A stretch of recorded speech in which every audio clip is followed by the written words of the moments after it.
السلام علیکم ورحمۃ اللہ وبرکاتہ۔ الحمدللہ رب العالمین والعاقبۃ للمتقین والصلاۃ والسلام علی اشرف الانبیاء والمرسلین، اما بعد۔ حدیث نمبر ہم نے 10 پڑھی تھی، اس کے مسائل رہتے تھے، مسائل لکھنے ہیں اس حدیث کے۔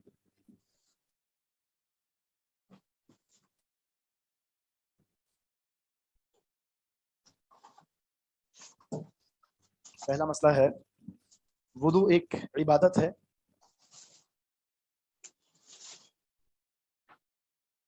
وضو ایک عبادت ہے جسے اللہ تعالیٰ پسند فرماتا ہے۔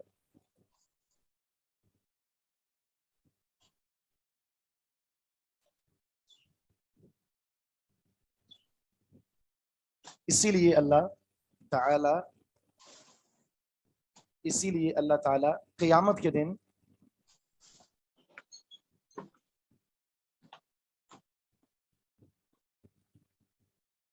اجر و ثواب سے نوازے گا۔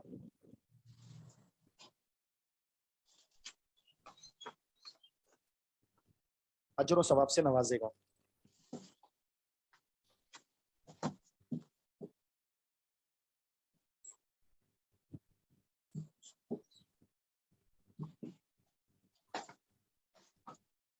دوسرا مسئلہ، وضو کرنے سے دنیا اور آخرت کی برکات حاصل ہوتی ہیں۔ وضو کرنے سے دنیا و آخرت کی برکات حاصل ہوتی ہیں۔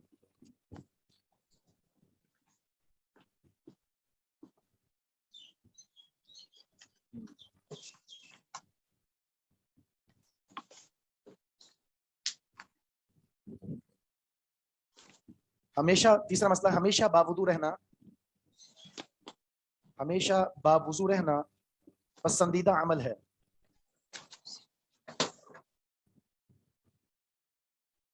ہمیشہ باوضو رہنا پسندیدہ عمل ہے۔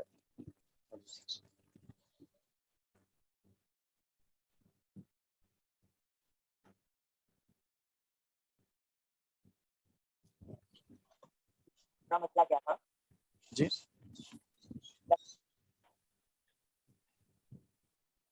دوسرا مسئلہ کیا تھا؟ یہ بات صاف نہیں آ رہی ہے، آپ لکھ کر بتائیں کیا کہہ رہے ہیں۔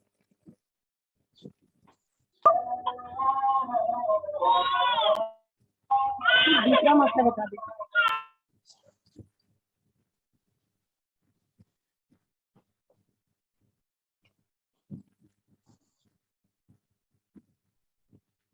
دوسرا مسئلہ جی، دوسرا مسئلہ کیا لکھا؟ وضو کرنے سے دنیا اور آخرت کی برکات حاصل ہوتی ہیں۔ آپ کو پہلا مسئلہ چاہیے؟ اچھا، آپ جو ہے نا وہ کوئی لکھ دیں ان کو، تاکہ حدیث نمبر 11 جی، آپ نوٹ کروا دیں گے آپ کو نا آخر میں کلاس ختم ہوگی انشاءاللہ۔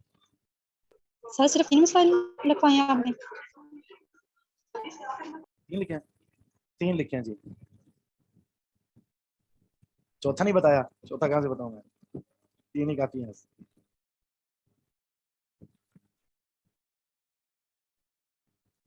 یہاں سے آغاز ہو رہا ہے بیت الخلاء یعنی واش روم میں داخل ہونے کے کیا آداب ہے۔ انس بن مالک رضی اللہ تعالیٰ عنہ اس حدیث کے راوی ہیں۔ یہ انس بن مالک رضی اللہ تعالیٰ عنہ کا ایک اعزاز ہے۔ وہ اعزاز کیا ہے جی؟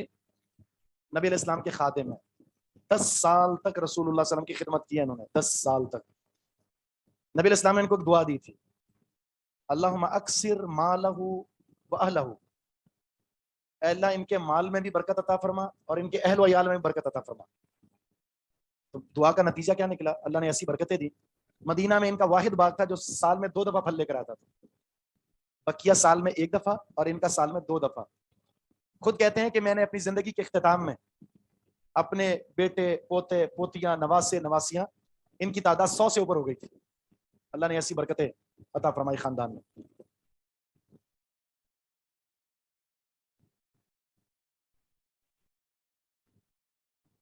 تو یہ روایت کرتے ہیں رسول اللہ صلی اللہ علیہ وسلم نے فرمایا، رسول اللہ صلی اللہ علیہ وسلم کان اذا دخل الخلاء، جب آپ کا ارادہ ہوتا بیت الخلاء میں داخل ہونے کا، یعنی واش روم میں داخل ہونے کا ارادہ فرماتے، قال، تو یہ دعا پڑھا کرتے تھے، اللہم انی اعوذ بک من الخبث والخبائث، اے اللہ میں تیری پناہ میں آتا ہوں خبیث جنوں سے اور خبیث جننیوں سے۔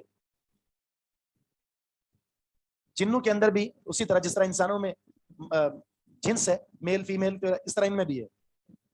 جس طرح انسانوں میں میل شرارتی ہوتے ہیں، فیمیل بھی شرارتی ہوتی ہیں بعض، تو اس طرح جنوں میں بھی فیمیل اور میل میں شرارت پن موجود ہے۔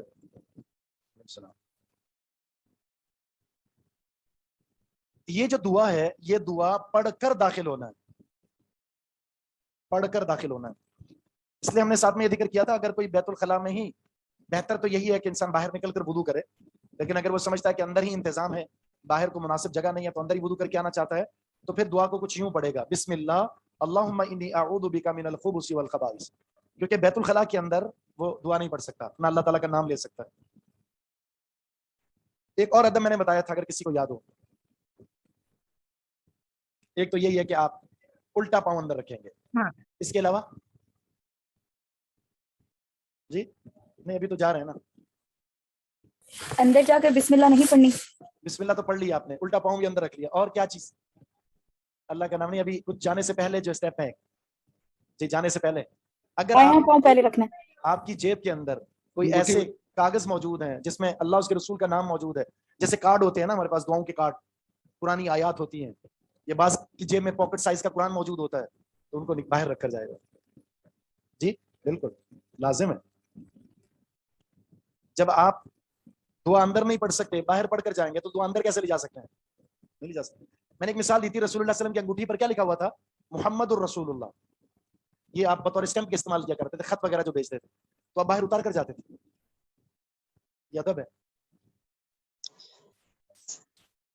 جی، نہیں وہ تو نہیں۔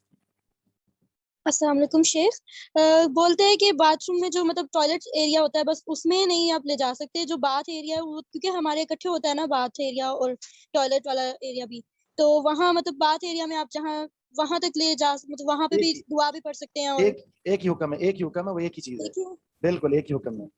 السلام علیکم سر، میرا کوشچن ہے کہ آپ دوران بیت الخلاء اگر اذان ہو رہی ہوتی ہے تو اس کا کیا حکم ہے؟ سم ٹائمس لوگ کہتے ہیں یہ تلاوت ہو رہی ہے تو آپ نہیں جانا چاہیے، اگر صرف آپ کو سن رہی ہے۔ صحیح، کوئی بات نہیں ہے، اگر جیسے آپ کو بیت الخلاء میں چلے گئے اور اذان ہونا شروع ہوگی تو کوئی بات نہیں، کوئی حرج نہیں، آپ سنتے رہیں، جواب نہیں دے سکتے۔ اس طرح اذان ہو رہی ہے تو چونکہ اذان کا جواب دینا ہوتا ہے، اگر آپ کو یہ حاجت مؤخر ہو سکتی ہے، یعنی پورا اذان سن کر جواب دے کر اس کے بعد جانے کی پوزیشن میں ہے تو آپ رک کر جائیں، نہیں ہے تو پھر آپ اندر چلے جائیں اور سن رہے ہیں تو اس میں کوئی حرج نہیں ہے۔ اور ساتھ جیسے تلاوت وغیرہ کسی نے لگائی ہوئی ہو تو پھر اس پہ بھی کوئی حرج نہیں ہے؟ کوئی حرج نہیں، کوئی حرج نہیں۔ جزاک اللہ۔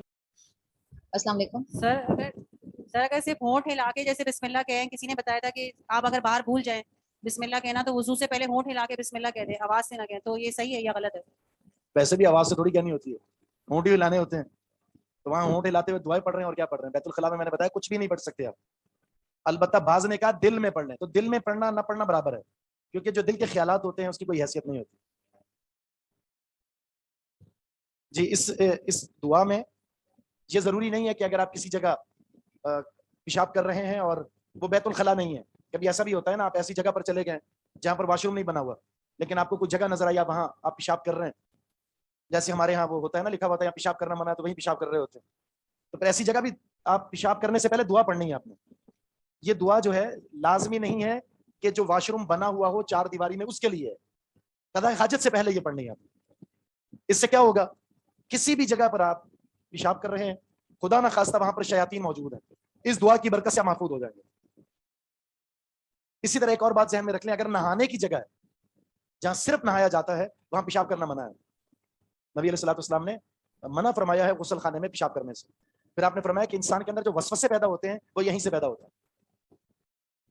ہمارے لیے کلمیہ یہ بھی ہے نا کہ ہمارے وہ ایک تو ہر کمرے کے ساتھ اٹیچ بات ہوتا ہے اور پھر اس کے اندر اٹیچ جو ہے وہ آپ کا نہانے والا سسٹم بھی ہوتا ہے، تو سکڑتی جا رہی ہیں چیزیں ساری، اب آگے مستقبل میں کچن بھی بننے والا ہے اس کے اندر، ہاں بڑے بڑے بنا کے بیٹھ جائیں گے۔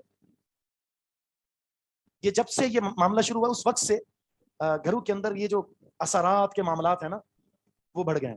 اس کی بنیادی ایک وجہ یہ ہے کہ یہ گھر کے باہر ہونا چاہیے تھا، یہ گھر کے اندر ہے، پھر ہر کمرے میں موجود ہے، پھر اس سے المیہ در المیہ یہ کہ ہم دعا نہیں پڑھتے، ہمارے پاس تحفظ کی ایک ہی سبیل تھی دعا، نہ گھر میں داخل ہونے کی دعا پڑھتے ہیں، نہ گھر سے نکلنے کی دعا پڑھتے ہیں، نہ بیت الخلاء میں داخل ہونے کی دعا پڑھتے ہیں، نہ نکلنے کی پڑھتے ہیں. تو جب حفاظتی ذرائع اختیار نہیں کریں گے تو پھر فرشتے نہیں ہوں گے، پھر شیاطین ہمارے ارد گرد ہوں گے.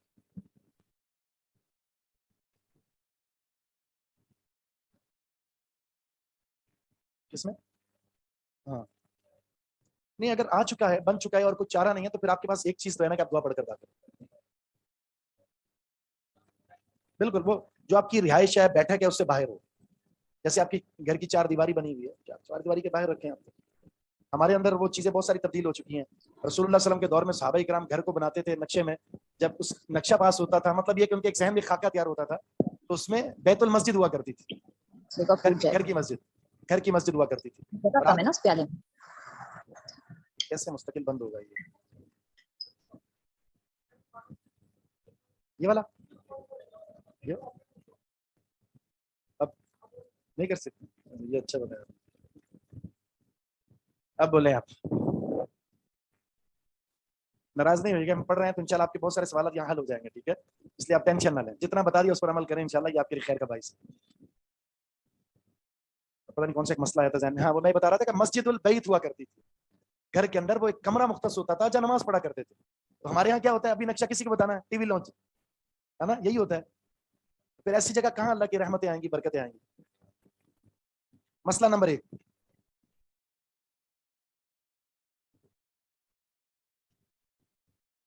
بیت الخلاء میں داخل ہونے سے پہلے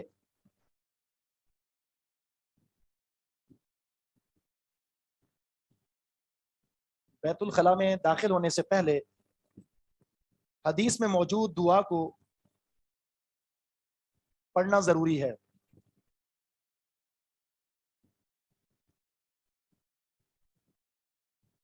بیت الخلاء میں داخل ہونے سے پہلے حدیث میں موجود دعا کو پڑھنا ضروری ہے.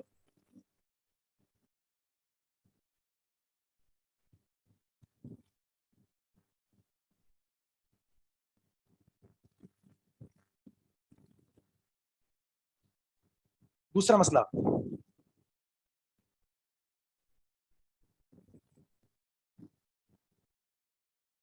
شیاطین کی جانب سے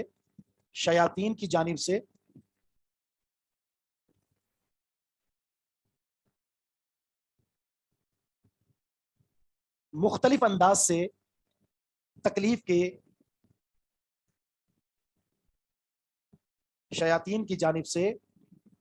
انداز سے تکلیف کے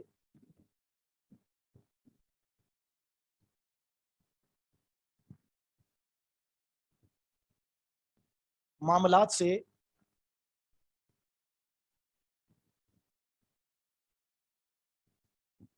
اس دعا کی صورت میں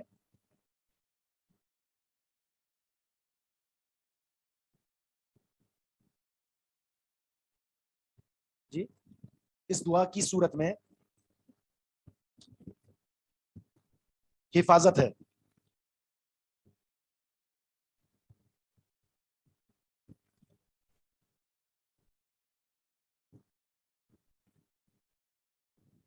یعنی یہ دعا جو ہے انسان کو ہر زاویے سے محفوظ کر لیتی ہے. بیت الخلاء کا دوسرا ادب یہ ہے، تیسرا مسئلہ لکھیں، بیت الخلاء کا دوسرا ادب یہ ہے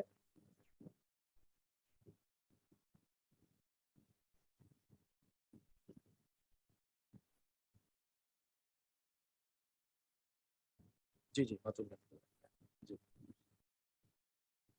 انسان، جی ہاں، تیسرا مسئلہ دوسرا ادب ہے یہ کہ انسان بیت الخلاء میں داخل ہوتے وقت بایاں پاؤں پہلے رکھے.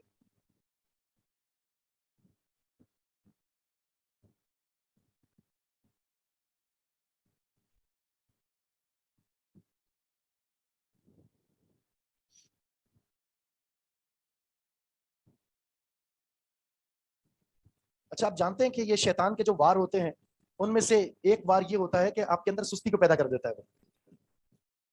وار تو جیسے دشمن وار کرتا ہے، حملہ ایک حملہ یہ ہوتا ہے کہ آپ کے اندر سستی پیدا کر دیتا ہے. اور بیت الخلاء میں سستی کیا ہوگی بتائیں نا، کیا سستی ہو سکتی ہے بیت الخلاء میں؟ طہارت کے مسائل میں. ٹھیک ہے، چھینٹے پڑ سکتے ہیں آپ کو، اس میں غفلت ہو گئی آپ کی. اور قضاء حاجت کے بعد جو طہارت ہے، اس طہارت کے اندر بھی معاملے کے اندر وہ جو ایک